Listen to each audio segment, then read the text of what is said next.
sex. I think our main failing is that we've perpetuated a shame culture around sex, linked with ignorance and fear and avoidance.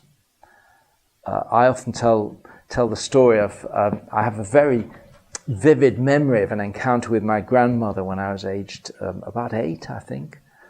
And I sensed there was a word she might be uncomfortable with that I'd just heard on the radio. I wasn't quite sure what it meant, but I thought I did. And so I thought I'd try it out on her. So I said, Granny, what does the word pregnant mean? Now, we're talking mid-50s here. But do you know what she said? She looked embarrassed. She reddened a little.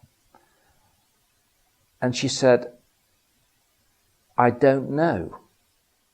Now, she was my granny, and even I at age 8 had worked out that she would know what this word pregnant meant. She was my granny, after all. But that's a little window into this culture of shame and avoidance and fear of talking about this whole area that many young men and women like me grew up in the 50s and 60s. And many young men and women today grow up into as we enter into the experience of our bodies as waken up in puberty. And we enter that experience in fear and shame. And that's largely because in Christianity, first of all, we've occupied the cultural mainstream for centuries. Our convictions, our beliefs, our ways of life have been pretty much mainstream in culture. We haven't had to sustain them. We haven't had to make the case over and over again for them. We haven't had to fire our imagination as to why we believe these things. We just did. And so they just rolled on. Of course, the sexual revolution overturned all that. And suddenly we're left with the shame and the fear and the ignorance, but we need to be putting something better in its place.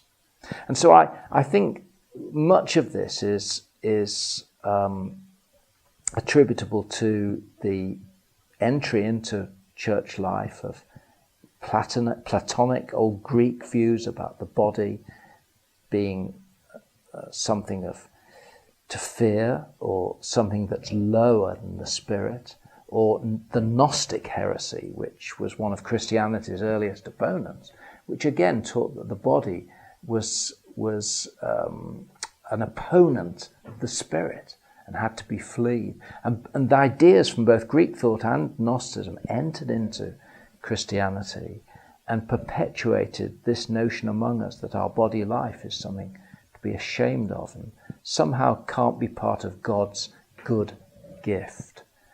And the sexual revolution has overturned all of that, and it's forcing us to face up to what we really believe about this experience of being made sexual and being embodied as human beings.